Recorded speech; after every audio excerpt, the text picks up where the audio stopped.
Hello students, welcome to Indus ranges online classes. हम लोगों ने लगभग basic mathematics units and dimensions और वेक्टर एनालिसिस पढ़ लिए हैं।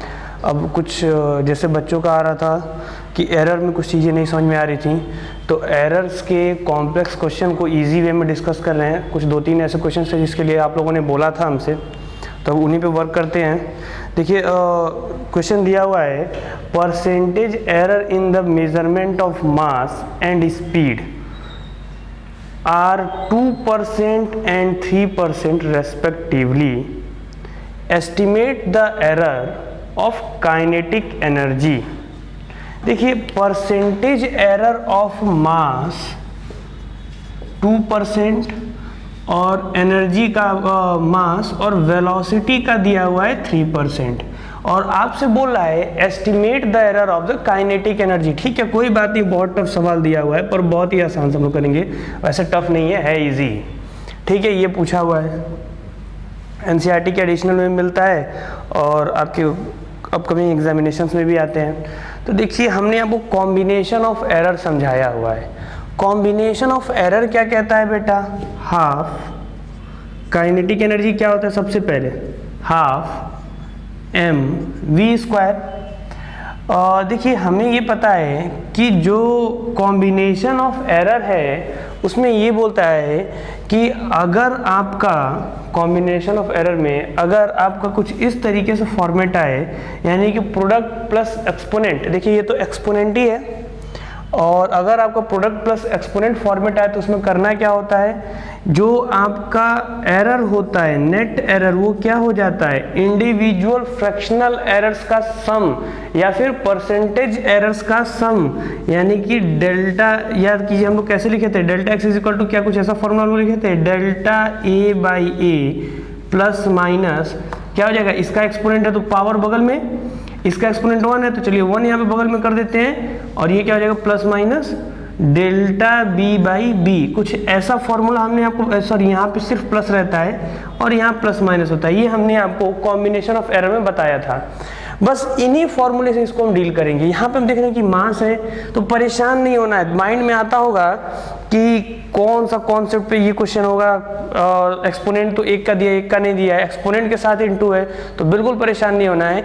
यहाँ पे मान लेते हैं कि इसका एक्सपोनेंट 1 दिया हुआ है और हमें यही पूछा है कि काइनेटिक एनर्जी में, सबसे पहले क्वेश्चन में बता दें, क्वेश्चन में ये बोला है कि देखिए काइनेटिक एनर्जी में टोटल एरर कितना परसेंट का होगा। तो यहाँ पे देखिए हम मान लेते हैं इसका पावर 1 है, इसका 2 है, तो देखिए ये बोला जाता है कि इसका फ्रैक्शनल और इसका फ्रैक्शनल, तो अलग अलग एरर निकाल के जोड़ेंगे वही आपका टोटल एरर होता है। तो ठीक है, इसमें अगर 100 से इंटू कर देते हैं बेटा, तो क्या इसकी जगह पे हम डायरेक्ट परसेंटेज लिख सकते हैं, उसी तरह इसकी जगह पे हम डायरेक्ट परसेंटेज लिख सकते हैं। देखिए कितना ईजी हो गया, और हमें परसेंटेज एरर ही पूछा ही है, तो हम यहाँ पे percentage error in kinetic energy, या इसको डेल्टा से डिनोट कर दे रहे हैं तब भी सही है। Percentage error in kinetic energy क्या हो जाएगा, इसका अलग निकालेंगे, इसका अलग दिया हुआ है 2%, और पावर से इंटू प्लस, इसका क्या होगा, पावर बगल में आएगा 2 इंटू, और ये कितना दिया हुआ है 3। ठीक है, कितना आ रहा है देखिए, ये 100 परसेंटेज लगा दिया तो 100 का कोई मतलब है नहीं, ये देखिए कितना हो गया 8% आंसर। ये कितना आसानी से कर दिया गया। तो आपको जितना बेसिकली क्लियर रहेंगे, आप बेसिकली एनसीईआरटी के बेसिक्स फंडामेंटल कॉन्सेप्ट आप जितना जुड़े हुए रहते हैं उतना आसान तरीके से आप एरर को कर पाते हैं। नोट करते हैं इस क्वेश्चन को, फिर नेक्स्ट बताते हैं आपको। चलिए जो नेक्स्ट, अब इसके बाद जो नेक्स्ट क्वेश्चन का प्रॉब्लम आता था वो डेंसिटी से रिलेटेड आता है, एरिया से रिलेटेड आता है। तो डेंसिटी को बताते हैं, डेंसिटी से रिलेटेड प्रॉब्लम बताएंगे, देन आफ्टर एरिया से रिलेटेड बताएंगे। फिर आपको जो हमने क्वेश्चंस शेयर किए हैं जो हमारे ग्रुप में है, हमारे इंडस बिजनेस के, उसमें वो बहुत ही हेल्पफुल होंगे अपकमिंग एग्जाम के लिए भी, और फिर वो क्वेश्चन आपसे इजिली सॉल्व भी हो जाएंगे।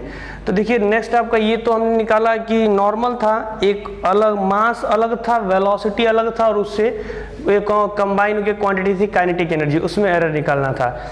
तो देखिए कभी भी कॉम्बिनेशन ऑफ एरर पे ही आएगा। अब जो टाइप का क्वेश्चन है वो बता रहे हैं नेक्स्ट टाइप का, डेंसिटी टाइप का। तो वो देखिए दिया हुआ है, the density of a cube is measured by measuring its mass and length of its size. Mass और लेंथ, क्यूब है, क्यूब का मास और लेंथ जो है साइड्स का, उसको मेजर करके आप डेंसिटी निकालोगे। जाहिर सी बात है density is equal to mass upon volume, और क्यूब के केस में length into breadth into height हो जाएगा।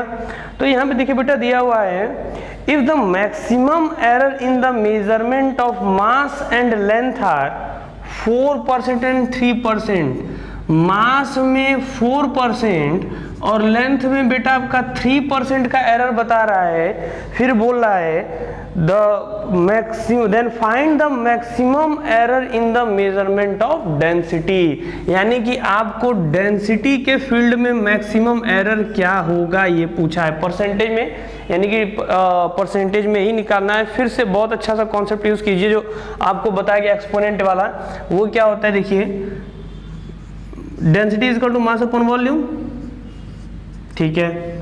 इसे क्या लिख सकते हैं, मास अपॉन लेंथ का क्यूब लिखा जा सकता है, मास अपॉन लेंथ का क्यूब लिखा जा सकता है। देखिए ये एक क्वांटिटी अलग है और ये एक क्वांटिटी अलग है, तो डिवीजन और मल्टीप्लिकेशन, प्रोडक्ट और मल्टीप्लिकेशन के लिए हमने बोला था आपको एक, और सब्ट्रैक्शन और एडिशन के लिए हमने बोला था आपको एक ही तरीके के रूल को अप्लाई करने का। देखिए फिर भी ये भी तो आपका एक्सपोनेंट टाइप का ही है, तो अब क्या कीजिएगा, इसको फिर से वही वाला कॉन्सेप्ट लगाते हैं, जो हमारा टोटल एरर होगा डेंसिटी में, टोटल परसेंटेज एरर क्या हो जाएगा, इंडिविजुअल मास का परसेंटेज निकालिए, मतलब जो है, और फिर क्या प्लस कर दिया जाए, एरर ऑफ द लेंथ। तो इसका एक्सपोनेंट बगल में आएगा, ये नीचे से मतलब नहीं होता है, एक्सपोनेंट बगल में आता है और बाकी परसेंटेज एरर नोट कर लिया जाता है। तो देखिए ये आपका हो जाएगा 4 दिया हुआ है प्लस 3 इंटू डेल्टा एल की वैल्यू 3 दिया हुआ है, तो 3 3 जा 9 और 9 4 कितना हो जाएगा 13,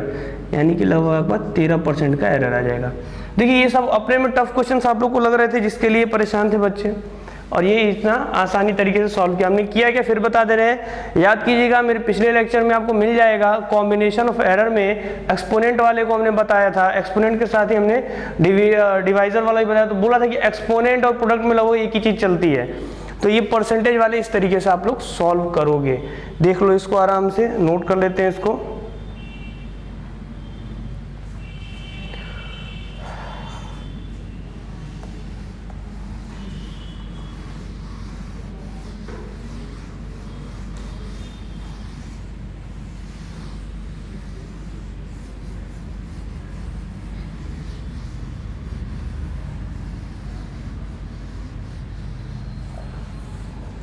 चलिए अब जो चीज़ें आती हैं, ये कुछ एरर के प्रॉब्लम थे जो कि आपको हमने बताया। अब जो नेक्स्ट है वो आपका नेक्स्ट टॉपिक आएगा आपका, वो है कैलकुलस पोर्शन, और कैलकुलस के बाद आपका बेसिक जो होता है मैथमेटिक्स और basic technique of physics finish हो जाती हैं, फिर हम लोग काइनेमेटिक्स को इजीली स्टार्ट कर सकते हैं। कैलकुलस होता है क्या है, थोड़ा सा उसके बारे में आपको हम आइडिया देंगे। देखिए सबसे पहले बात ये आती है, जब आपको इस स्क्वायर का एरिया निकालना था, या रेक्टेंगल मान लेते हैं, रेक्टेंगल का एरिया निकालना था, तो फॉर्मूला आपके पास ऑलरेडी अवेलेबल है। इसका एरिया निकालना हो तो फॉर्मूला ऑलरेडी अवेलेबल है, इसका एरिया निकालना हो तो फॉर्मूला ऑलरेडी अवेलेबल है आपके पास। लेकिन अगर कुछ इस तरीके का फिगर सामने आ जाए, देखिए जो बता रहे हैं, अगर आपके सामने कुछ इस तरीके का फिगर आ जाए, यानी कि ये है अगर आपका फिगर कुछ इस तरीके का, और इसका एरिया निकालना है, तो फिर क्या करोगे ऐसे क्वेश्चन के लिए? इसका एरिया निकालने के लिए अपने पास यही कौन सा टेक्निक यूज किया जाएगा? इसका एरिया निकालने जो टेक्निक यूज किया जाता है वही होता है कैलकुलस। देखिए करना है क्या है, सीधी सी बात, इस पे ढेर सारे रेक्टेंगल्स बनाइए, ऐसे ढेर सारे रेक्टेंगल्स बनाइए, जो लाइंस इसी तरीके से पूरा डॉट डॉट होते होते लास्ट तक ये रेक्टेंगल्स जाएंगे। अब करना क्या, देखिए ये लाइन और ये, जैसे ये 0 है और मान लेते हैं ये लाइन A है, 0 और A के बीच में जो डिस्टेंस है वो मिनिमम पॉसिबल डिस्टेंस होना चाहिए, यानी लाइन एक के बगल में एक ओवरलैप हो। तो हम ये बोल सकते हैं कि इतने सारे रेक्टेंगल का एरिया, देखिए बिल्कुल अगर एक लाइन ऐसे खींची हो और एक लाइन ऐसे खींची हो, तो दूर से आप देखेंगे तो ये जो ऐसे स्लैंट जा रहा है, आपको क्या लगभग ये कैसा लगेगा कि एक रेक्टेंगल बना रहा है। तो यानी हम ये बोल सकते हैं रेक्टेंगल का एरिया निकालने तो लगभग ये ये जो आपका बहुत बड़ा ये एरिया अंडर द कर्व निकल जाएगा। तो देखिए इस बहुत बड़े फिगर को बहुत छोटे से इस बहुत बड़े फिगर को एकदम छोटे से रेक्टेंगल में तोड़ने की टेक्निक को कहते हैं डिफरेंशिएशन।